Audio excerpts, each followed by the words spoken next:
Welcome to the Age of Fission radio show with your host, Lonnie Clark. We stand together and accept that we now live in a world transformed by Fukushima. From 8 a.m. to 9 a.m. Pacific Standard Time here on UCY.TV radio. We relentlessly engage every ear that listens. We expose and confront the complete lack of accountability for the nuclear industry. Consider social engineering programs who view our bodies, minds, and souls as assets on a balance sheet. We discuss vital current issues, interview activists, and engage our audience in an effort to allow all voices to be heard. The Age of Fission radio show creates a venue that all will choose. We encourage our listeners to reclaim their power and their courage to take action and save our planet from the ravages of greed and indifference. Our actions matter. Every voice matters. We remind our listeners that happiness is resistance.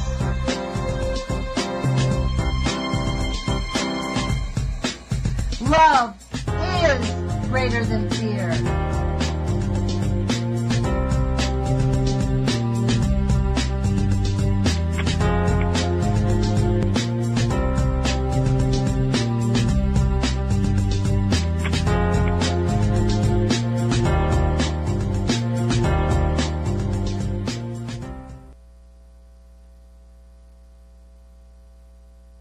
Good morning, UCY.TV radio listeners as well. Good morning, YouTube listeners.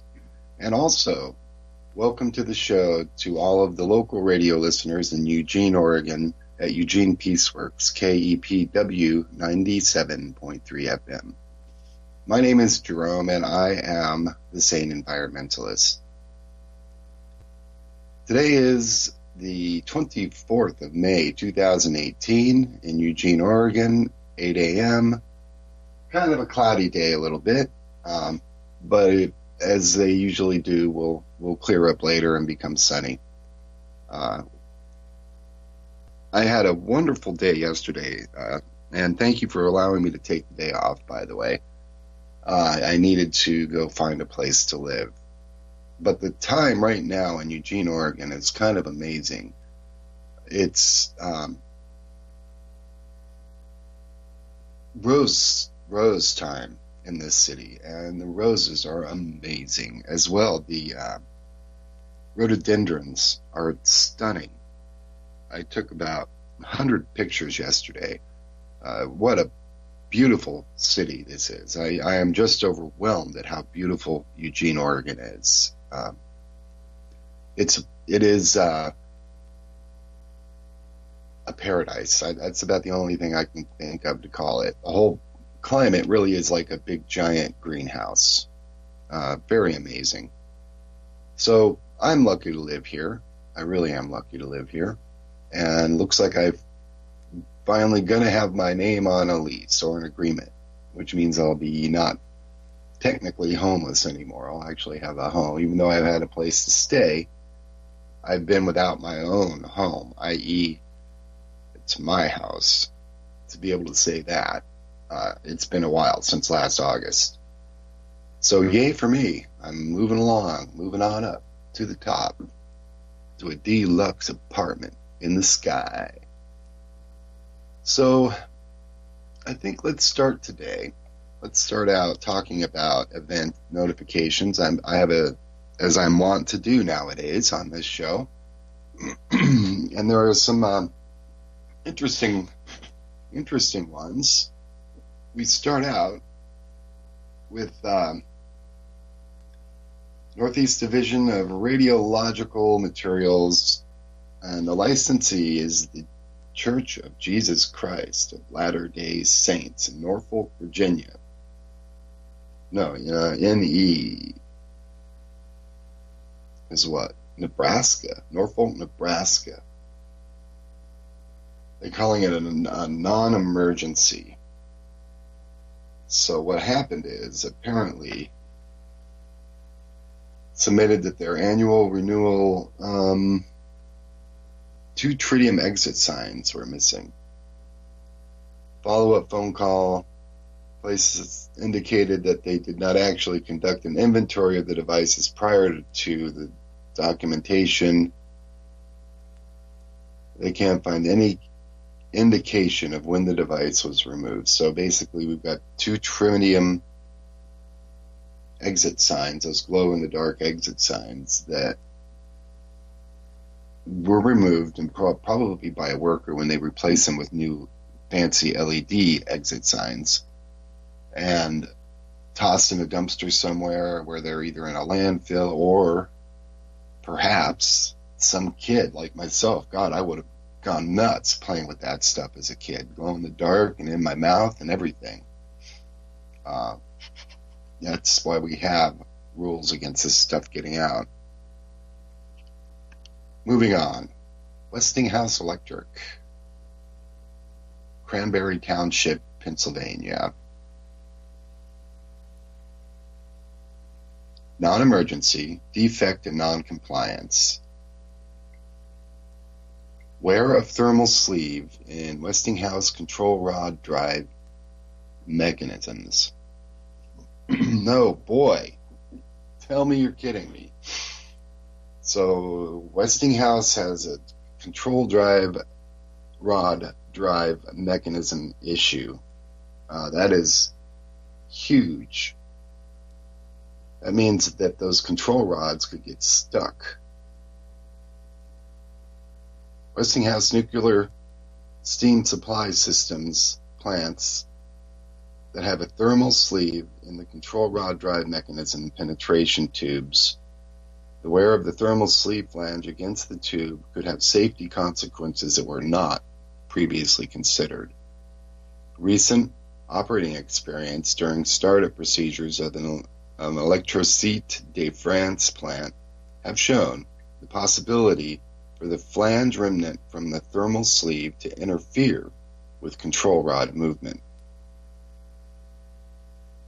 Potential affected plants include A.W. Vogel 1 and 2, Braidwood 1 and 2, Bryan 1 and 2, Callaway, Catawamba, Comanche Peak, Diablo Canyon, McGuire, Millstone, Seabrook, Sharon Harris, South Texas, Watts Bar 1 and 2, Wolf Creek, Beaver Valley, D.C. Cook, Indian Point, North Anna, Point Beach, Prairie Island, Slurry 1 and Turkey 1, Slurry 1 and Turkey Point 3 and 4.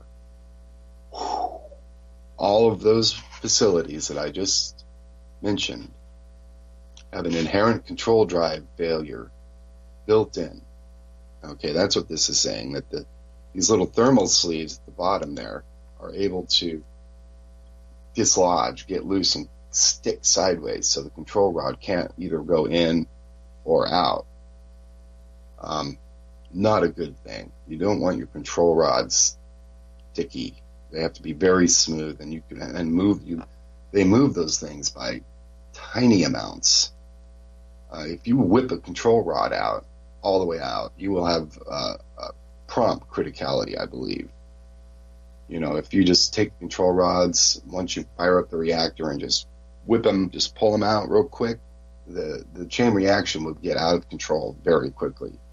Probably the reactor would have to scram, actually, is what would happen.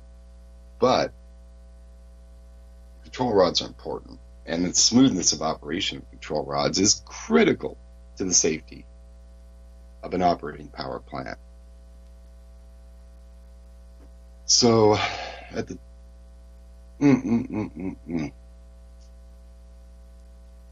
that's just scary to me. Next, Comanche Peak, in particular in Texas, non-emergency,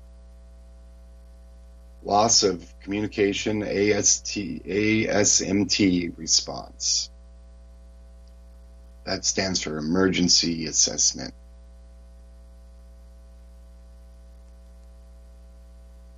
At time 0848 CDT main steam line radiation monitor RE2328 on the main steam line lost communications and was declared non-functional.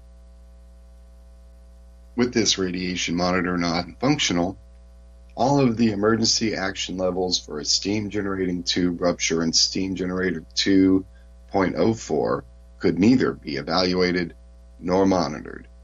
This unplanned condition is reportable as a loss of assessment capability.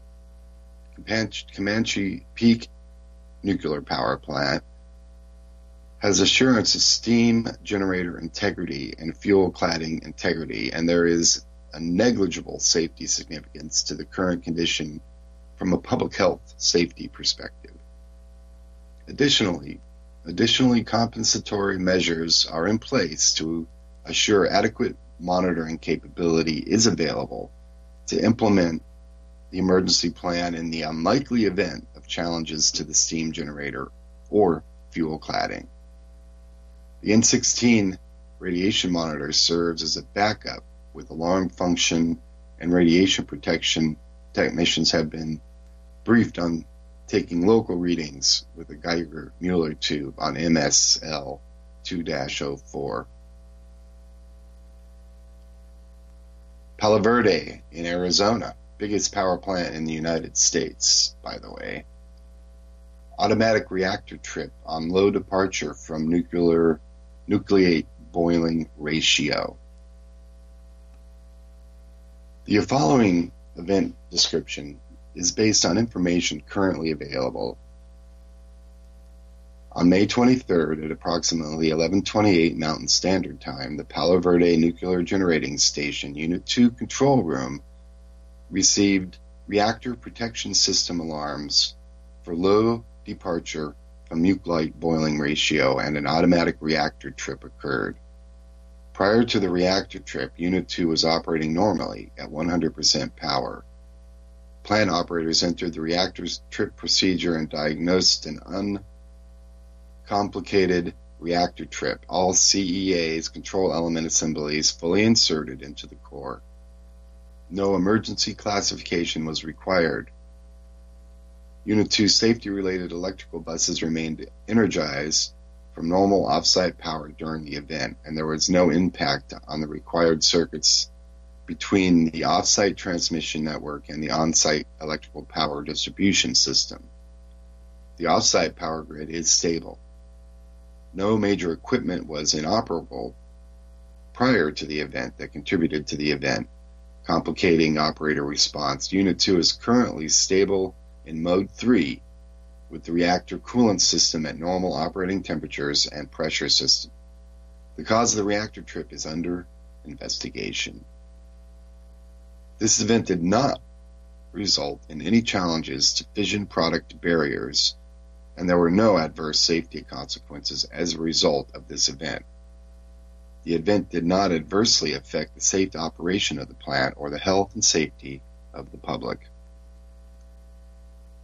Cowaway, Missouri. This is all from the 24th, by the way, just one day. Remember this? They do an odds thing. Okay, the NRC, government, and they all play with what I consider to be an unethical odds game. And what it is they base whether they're going to do something or not on the odds that the worst possible thing could happen. For instance, you've heard of earthquakes. There's a 1 in 400,000 chance that there's going to be an earthquake at this location in the next 100 years, for instance. And so that means that every day you roll the dice, and if that one number comes up, then you get an earthquake, more or less. You know, that's or whatever event occurs. And they build these reactors that way too. They're a steam tube on the one I was just talking about, a steam generator tube. What that is there's a boiling water section of the reactor which is directly exposed to the core, which is boiling along under high pressure.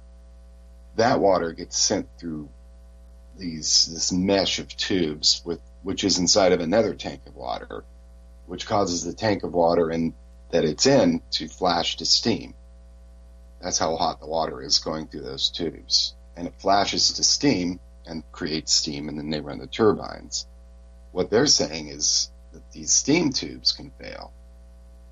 And if they do, you're going to suddenly have, in the non-radioactive portion, the non-protected portion of this power system, highly radioactive steam, water mixture, which is going to enter it, and then the whole system gets gummed up with radiation.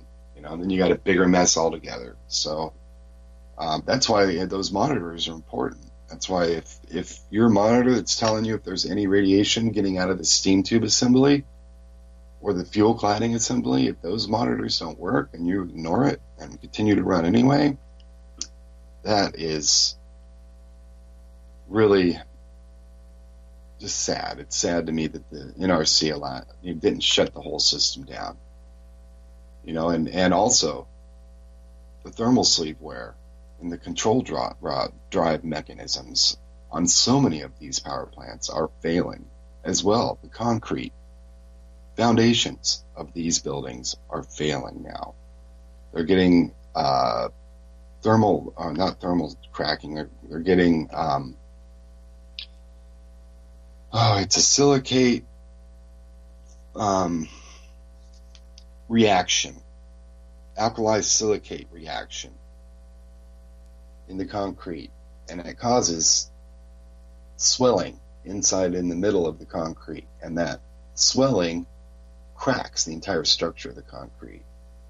Okay, and so that's what's happening to all of the foundations as well. So all these facilities that really should have been shut down years ago are going to continue to run and get their license extensions, and the NRC is going to go, here you go.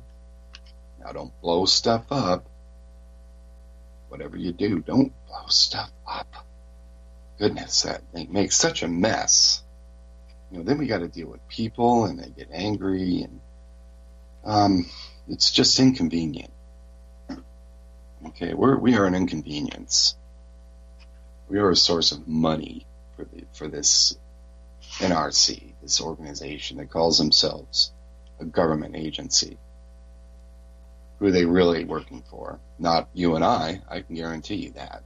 Yeah, they're keeping it safe, but only because it's inconvenient to not do so. And speaking of keeping it safe, I want to give a shout out to this individual. His name is, he's got a channel on YouTube, Paul DeRienzo, and he's a smart guy, and he's interviewed some Hanford downwinders, and I'm going to play the interviews. These two gentlemen. It's about, 22 minutes long or so, 20 minutes long. But today I'm going to get some of the voices of some of the victims of these issues out in the public eye more, and I have this ability to amplify my voice here via the radio, so I'm going to do that. The audio may be a little sketchy, but I'll try my best to make it right. So, first gentleman's name is Tom Braille, and this is like an old Republican kind of guy, for the lack of a better word. I'm going to say he's kind of a Republican. But let's listen to these two guys. First guy's Tom Braille. Second guy's name is Jay Mullen. And this says testimony of Tom Braille and Jay Mullen, downwinders, who say that they and many of their friends and families suffered due to lack of environmental safety control during the manufacture of plutonium at Hanford. So let's listen. Tom Bailey. And Tom, where are we sitting right now? We're sitting on the edge of the Columbia River in Richland, Washington. And tell me, you are a downwinder. What is a downwinder? A downwinder is the terminology that the scientists assign to the population that lives around and downstream of Hanford. They assigned that name to us as far back as the 1940s. I can find it in the documents. They always refer to the downwinders as a low-use segment of the population. Do you think that's an accurate term to use for people? I don't particularly think so. I think I was worth a little bit more than that. Tell And me, my other people that I live with and the people that have given their lives because of the cancers that were caused by Hanford's releases, I think we were worth more. you're a farmer, right? Yes, I am. And tell me when you realized, is there any like epiphany, some time when you realized that there was something wrong in the environment around you? Not the social environment, I mean the natural environment. We always had deformed animals, so I didn't have an epiphany. I grew up with them. As a Boy Scout, we would camp down in the Hanford Reservation, and we would hunt and kill deformed animals and eat them also, jackrabbits, squirrels, and other animals that they teach Boy Scouts to kill and eat. The epiphany didn't come until 1984, when reporters from Spokane came down to my farm that I'd gotten drunk with at a Tom Foley fundraising event, and I had shot my mouth off and started this whole downwinder mess. She asked me if I noticed anything strange. It's kind of like what you just asked me. And I said, Hanford's been around a long time. All it ever does is kill or deform a few sheep once in a while, because we've had lots of deformed sheep, and some years we had them and some years we didn't. But I never put together the deformed children and the cancers until Karen Dorn Steele came down and started interviewing my neighbors. And that's when we discovered the death month. In 1955, our family was here alone. In 1956, the government gave lands to veterans of World War II in Korea if they would bring their families here and start a small family farm. They had to raise their own vegetables. They had to have a milk cow. And it was the American dream to have your own small family farm funded by the Farmers Home Administration. Now, those people were related to us. And our family has a long history of cancers and deaths and birth defects, as well as the neighbors that lived here. And they were all European people like Kleinbach, Bauermeisters. They lived in towns by the name of Sprague and Richville. But when this new group of people came in, they were from all over the United States, and none of them knew how to farm. They were horrible farmers. But they all had lots of young children to raise. And about 84 would be about 30 years later, Karen and I are driving around, and I'm going, this house cancer, this house thyroid problem, this house birth defects, this house the March of Dimes poster child was born here. You were saying like the March of Dimes? What? March of Dimes poster child for 1976 was born here. Her name was Jamie K. Weaver. She was born next door with no eyes. And it's nothing, it's like my children are adopted. The fertility rate here is horrible in the downwind area. A lot of the women have trouble carrying babies full term. It's not uncommon to see 6, 7, 8 miscarriages back in the 50s and 60s.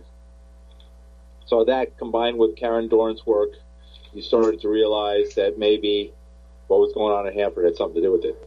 That's right. What did you do? And then they released the documents. I just asked the question, I said, does Hanford have anything to do with the health problems that I see in my neighbors and the animals? And they released these documents, and the whole world fell apart. Absolutely, they did cause us problems. The documents talk about them figuring out how to cover it up. They tried to lie and deny. Then when the downwinders attorneys got them cornered, they went to extend and pretend. They extended. 24 years we've been in litigation. Over 20 years in litigation in the federal court system. 3 federal judges have died before our people could even get a day in court. They have delayed and delayed and delayed, and the downwinders are dying, and the downwinders attorneys are all almost dead. This is a victory for the government. All they had to do was lie and deny, extend and pretend, and they win. Do you think you'll ever get justice for what happened? For what you think happened?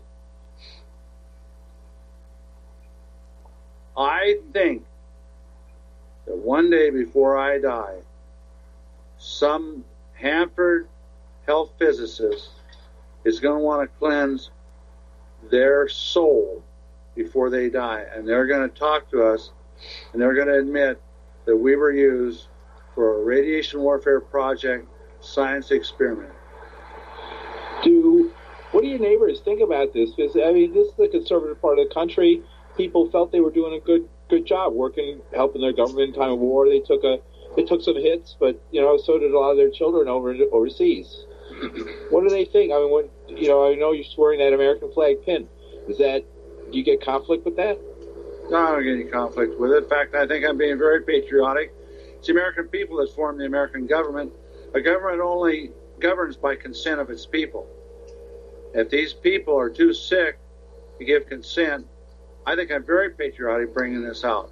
It's my patriotic duty to drag it out so that the American public can see it and these mistakes don't happen again. What do you think the mistakes were? What were the basic mistakes that were made, or how could they have done this differently, given the same circumstance?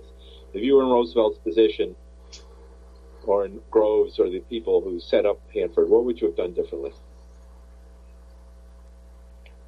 I just don't know. I'll have to think on that. What do you think now people could do? What can the government do? What can people do now to make it better? Is it possible to ever make it better? They can provide health care first for everybody that needs health care from this Cold War crusade and compensate people for their losses.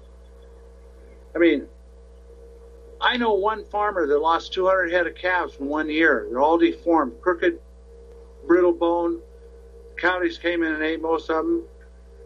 He didn't have a calf crop that year. I know farmers that lost their sheep crop and got foreclosed on by the Farmers Home Administration. It's unjust. I'm going to go off a little bit, but you're getting involved in the medical marijuana thing. Do you think that if marijuana was medicalized, that might be something that might be helpful to people who are suffering? Medical marijuana, the downwinders with their cancer have known for a long time. They're farmers. The ones that are really sick have grown a plant for years illegally.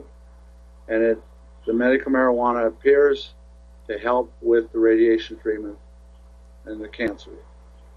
I'm not a doctor. I'm not a scientist. I'm a storyteller. That's a story. Anything you'd like to add? To tell people, New York, anywhere, about what down here and what they should be aware of when dealing with their government?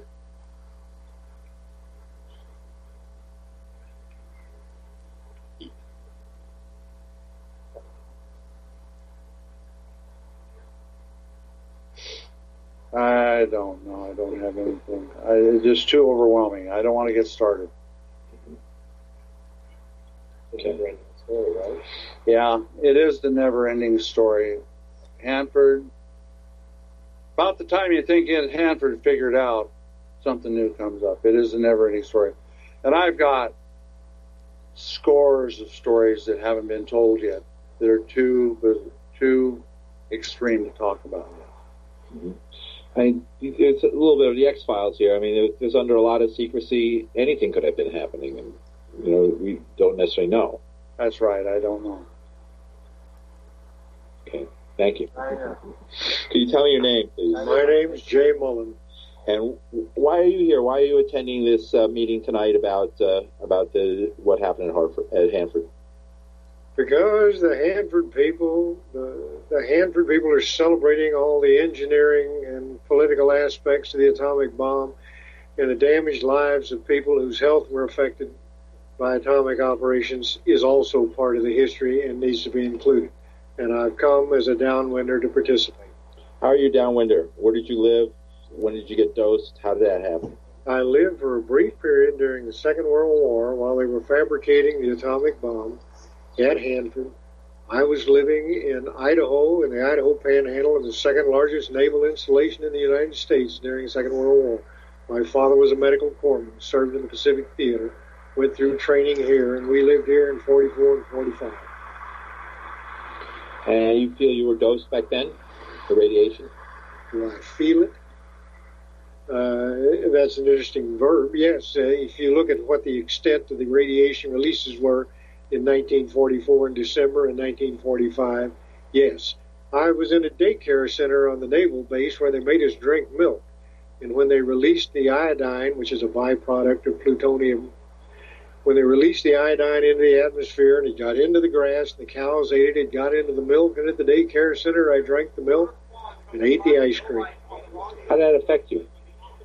It affected me that in ingesting radioactive iodine, it went straight to my thyroid gland and then bombarded it for 15 years. And in 1959, when I was 19 years old, I was a young teenage bronching buck, university athlete, and I woke up one night and couldn't move. It paralyzed me. And then you were treated for this? Were you treated for this paralysis?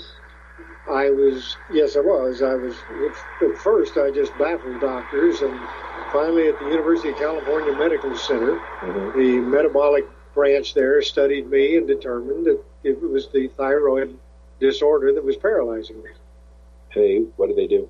They recommended that my thyroid gland be removed, so I had a thyroidectomy.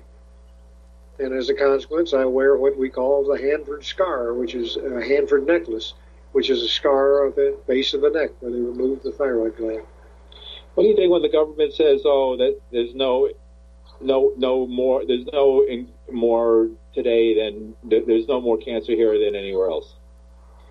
Well, I'm reminded of the Center for Disease Control, which did a study of lead in the water of Washington, D.C., and they declared, "Oh, there's no lead in the Washington, D.C. area," and then they found out that actually the scientists covered up water in Washington, D.C., and there's a good reason, if you are an investor in the nuclear community, to cover up the pernicious effects of radiation, because there's profits in nuclear operations.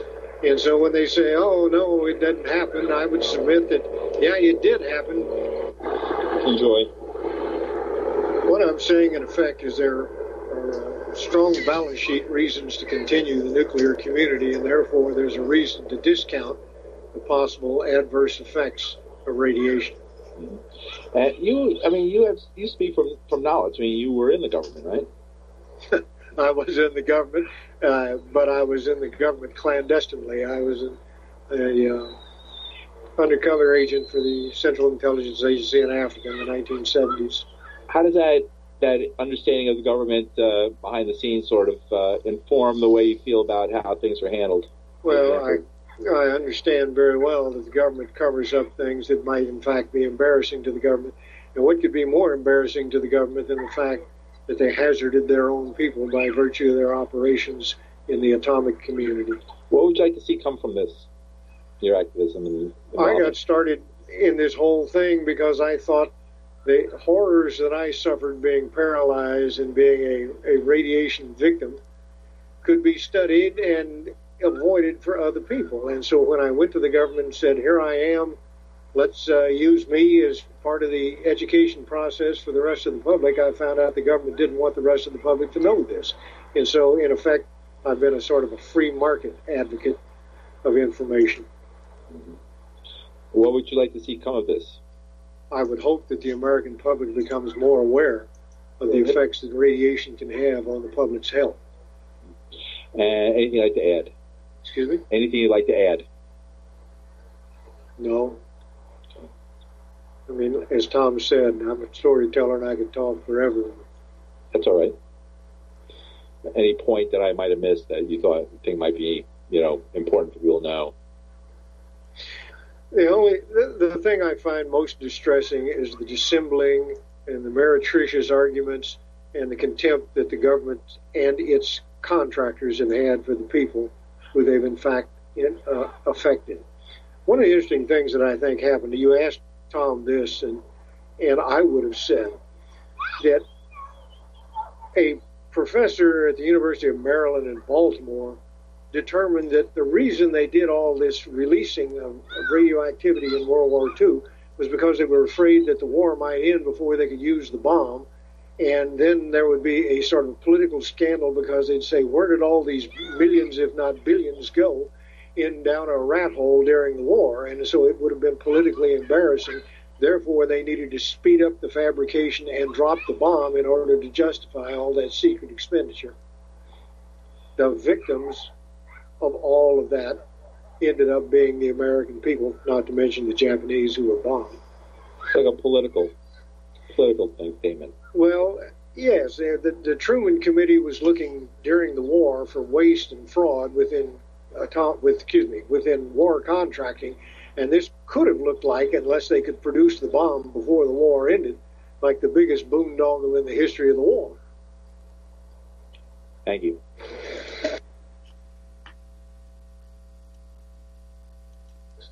Study. There was apparently no attempt at any kind of rational objectivity going into it.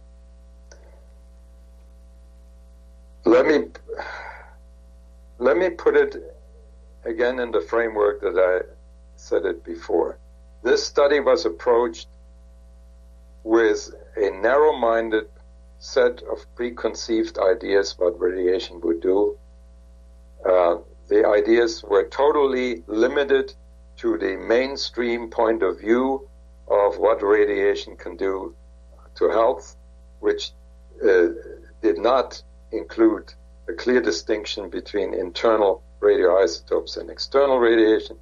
It accepted as gospel truth the interpretation of the A-bomb study as being the only really great and valid study. And it assumed on top of it that because it was found to be true for such illnesses as cancers, that radiation and effect should be related by a linear, a proportional relationship. They made that assumption. And so they said, well, we can see whether radiation has any effect by comparing people that were exposed to less radiation and more radiation. And because they had these preconceived ideas, they got the answer. They found it didn't make any difference. But it never entered their mind that the doses that they assumed they knew for these people could be totally off, and those presumed categories in which they put people may be scrambled because the dose estimates that they had, and that's one of my particular problems with the study, these dose estimates may be off for a large number of these individuals by factor 10, or maybe even more, which means that people that are put in this dose category actually should have been put over here if they knew what the real doses were. They have no idea. There is absolutely no validation on a objective criterion like, say, biological dosimetry, which is possible, at least for certain dose ranges, that the doses that they assigned to the individuals that they investigated have any reality. It's based on a model that is the header model, which already has hardly any validation by itself, and that is only the first part, namely the distribution of radioactivity over the area. That model has serious flaws. That model doesn't take into account even such obvious things as the topology of the countryside. And if you talk to any farmer in the arid areas of eastern Washington, Oregon, they know that locally precipitation can differ by enormous amounts. Now, if precipitation can differ, then radioactive deposition, which is not only related to precipitation, but to wind and to many other factors, humidity, will vary even more than precipitation. And there's nothing in that model, in that header model, that takes that really into account. So in one it's a flat Earth model. I see. One farm, on the same farm, you could have one corner of the farm having a very high dosage, and like 20, 30 yards away, be much less. Exactly. The fluctuations could be very large, and it depends just from where the grass was that the cows ate today or for a week. And next week it may be totally different because the wind has changed, humidity has changed, the temperature has changed, and the microclimate has changed, and it changes constantly. And any of these computer type models has only a credibility if it is checked, validated by actual measurements of deposited amounts. Now, they did some of that. They have measured the uptake of iodine in sagebrush. But the uptake of iodine in sagebrush, being a very different plant than grass, doesn't necessarily mean that what is taken up in sagebrush can be easily transformed to what was taken up by the grass that the cows ate. So the model is full of widely unknown factors, and it's one unknown stacked on the next unknown. Then you talk about all this detail of how much grass did the cow eat, how much gets into the milk, how much milk did people drink, and they all had to remember 50 years ago where they were, what they did, how much milk they drank. So again, you got a spectrum of uncertainty there. And so what I think is, in the first place, that's exactly what I would have expected from a very poor dose model, that you just get an average. And so you don't get a trend, you get a flat.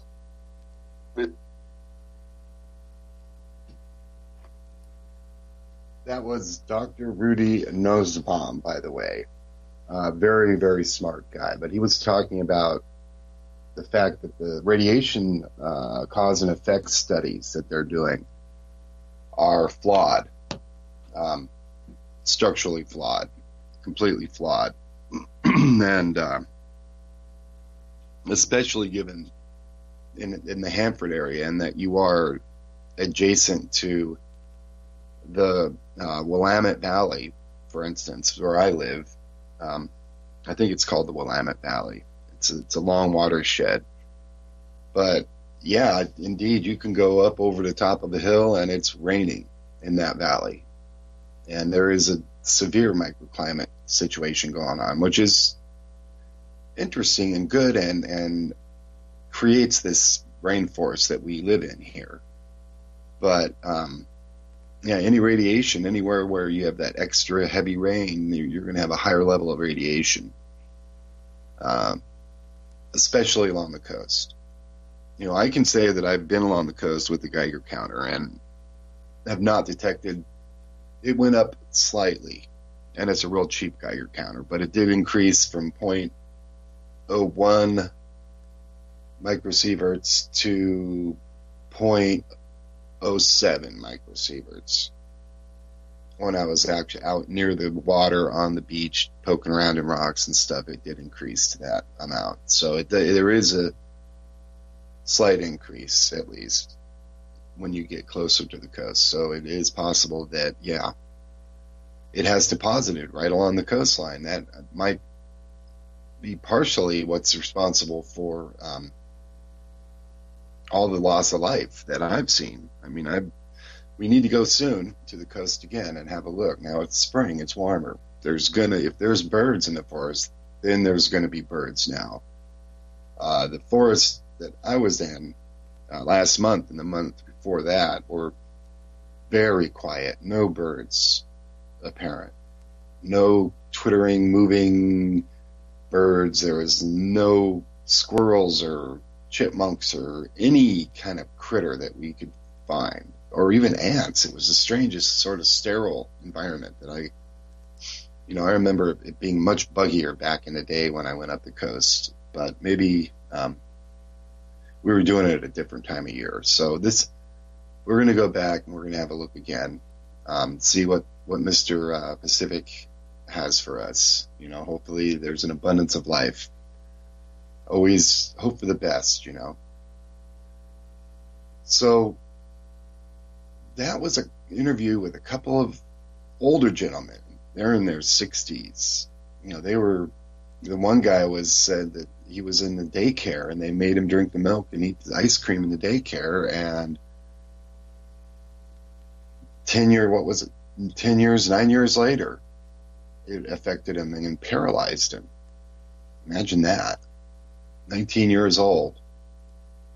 Bronking buck. That's what he called himself. Oh, he's a strapping bronking buck. So, one dose. That's an example of one dose just really messing and ruining somebody's life. And when you lose your thyroid, I think it's not just as simple as pop it out. I think there's a whole thing that goes along with that, and you have to now do some sort of procedure. I'm not sure what it is, constantly to maintain your body, because the thyroid doesn't go away, or the need for it doesn't go away. It's responsible for a lot of very important functions. But then the first gentleman who was referring to, well, there's this house, he could see him in his mind looking at his street and where he lived, and back then, and thinking, okay, well, they lost several babies. They did have a baby, but he was a little mentally ill, retarded, not really normal. One eye looked kind of off to the right a little bit. Then both those people died of cancer, and the new people moved in, and they had some kind of cancer. I don't remember, but then the next door neighbors after them, cancer down the street, cancer one more, and that house has been vacant for 40 years. Okay, that's what this guy was going through in his head, and that is literally every single house. And according to the government and their radiation surveys, and I have thought about this, and this Rudy Nussbaum points it out perfectly. He's like, their whole precept is based upon research that they did into the victims of Hiroshima and Nagasaki. Okay, that's where they got their effects of radiation on humans, and versus the amount of it, numbers, that they base it on that. And so the whole thing is based on an external dose, not an internal dose. They're making estimates about radiation in large areas that they have no idea how that really works, and they don't have a detector in there. They don't really know what the radiation levels are. They don't have detectors every 20 acres that are verifiable and good and working and tested and calibrated. So they don't really know. They're guessing. They're using weather information and guesstimates and probabilities. And once again, we get down to the 1 in 475 million chance. Well, there was probably a higher percentage chance that area got it. So we're going to assume that it went that way since the wind was going that way. But they don't realize that the wind was actually whipping all over the place. And their data is wrong. And there was a much larger plume, and the doses that people got were much higher than anybody by orders of magnitude, is what this guy said. Orders of magnitude. That's the error level in their data when they look at the cause and effect, and therefore the culpability of the government. Okay, and that's what we're all talking about here, is the culpability. Who's treating these people? These people are dying. Most of them are on Social Security. They're getting what? $1,000 a month, if they're lucky. and some free medical, but most of them get cancer and just quietly die in their beds. I almost would guarantee you. And what did that guy call it? Stay and delay. So basically what you do is you just set it back, and you set it back, and you set it back, and you set it back. So it takes so long to do that collectively people forget about it, and it becomes a non-issue. And therefore the government wins the case. Or the participants die off. Okay, so we've got a whole population of people who are deathly ill from radiation poisoning, and they're getting cancers and birth defects and other things. And so if we just wait long enough, they're going to die off, and pretty quick, like, and then we won't have that issue. And so we'll just keep delaying the case. And that is what our government is doing, folks. Think about it. They're allowing people to die of cancer intentionally, knowing that they're culpable. Creating false numbers based on false narratives, based on assumptions, based on bad data. I mean, think about that. Think about what that means when you hear anything that they have to say about any sort of level of pollutant or anything else that they're responsible for. You know, and furthermore, now the government has handed off to the contractors. You know, the government, let's say the government is responsible for radiation monitoring. Do you think they're going to send Joe and Jack out there in the field to install radiation detection equipment and stuff? No, they're going to call Radiation Monitoring Specialist Incorporated, who's going to send guys and bands out there to install equipment. Maybe good equipment, probably good equipment. You know, and then the scientists that get the data and go, okay, how do we skew these numbers? How do we average out this dosage? Well, we just got to ignore that anything below 500 feet above sea level. Anything 500 feet and down, we just don't count. And we'll just average those numbers in, because that's the areas where it's collecting. So we'll average those numbers in with the rest of the numbers, and we'll give it an overall lower number, because we're zeroing those. Like, we don't collect the data there, or can't, or something. Missing data. Oops. Is our data bad?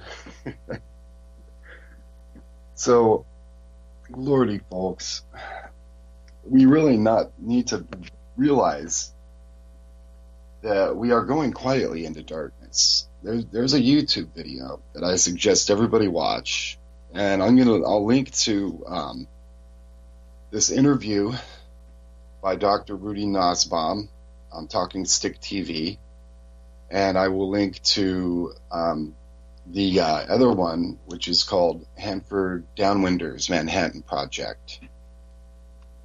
Okay, and also I will link to there's one other thing, but I will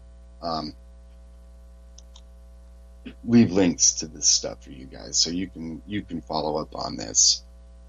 I know that on YouTube we get about 30 people. UCY TV, I have no idea.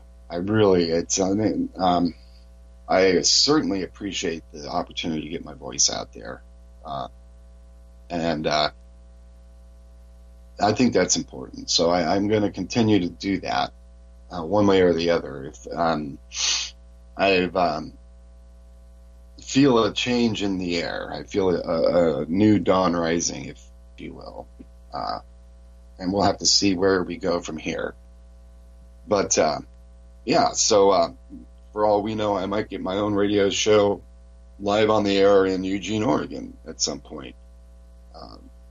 What I need to do is just get the news out there, especially to local people. And I think that's the hardest part, generally speaking, in activism, is reaching the local people. You know, and if you can get people to tune in on the radio, I don't know. There may be actually people right now listening on the radio to me in their car or wherever. Thank you for listening. and again, thank you, KEPW Eugene Peaceworks Radio, for hosting our show. As well, thank Lonnie Clark for her hard work and tireless activity in this. She's, at this point, I think maybe a little not sure what's going on, where there's the direction. What does she need to do? Where does her activism need to take her? I think we're all sort of, like I said, we're at a turning point, at a rebirth of the movement, if you will, I think. Because now the real picture is getting out there, and now we're going to be able to, in some ways, more than we could before, spread the real picture to people. So the only way you do that is by word, by communicating, by getting in somebody's ear, getting them to go someplace else and have a look for themselves and then become activated. I don't know how many people have heard about this, and probably not many have heard that. Has anybody heard that every other house in reality, from the people who live there in the little towns around the Hanford site, were all filthy with cancer, birth defects, thyroid issues, and other health issues caused by the radiation in the area? How many people who worked at the Hanford plant brought home plutonium on their clothing over the years, and how much filth has infected the area, how much filth is there, and how much of that 450 billion, with a B, gallon plume of effluent that they released into the trenches there affect their things, really, that we don't know about, that they aren't telling us about, because A, they don't have an interest in it, and B, they have bad data from the start. They don't know. I don't know if they've done core samples for, all those miles that plume would have traveled by now. But 450 billion gallons is a lot of liquid, and that was probably some of the highest level nasty acid mixture. After they get the plutonium out, then they just pump it into a ditch, basically. Let it soak in for a while and then bury it with soil. That's the way they did it. That's what they did out there. They did that for years and years and years, until finally somebody got concerned about it and they started putting this stuff in tanks. And the tanks filled up at the end, and they were like probably dumping it back in the soil again, And now we're left with not only that, but the tanks, and the nuclear power plant right down the street. And I didn't notice if that was one of the one with the fuel, with the control rod guide tube issue that we talked about at the beginning of the show. But think about that. Think about every single one of the power plants that I listed having a control rod issue that could affect the movability of the control rods at the reactor and cause it to overheat and melt down as a result and become uncontrollable. Not a good situation to have. There's a crazy world out there, folks. Look forward to seeing us next week. Listen to us on YouTube. My name is The Sane Environmentalist on YouTube, and I'll talk to you guys later. Again, I want to give a shout out to my co-host Lonnie Clark, to Jules and UCY.TV, and to everybody listening on YouTube as well.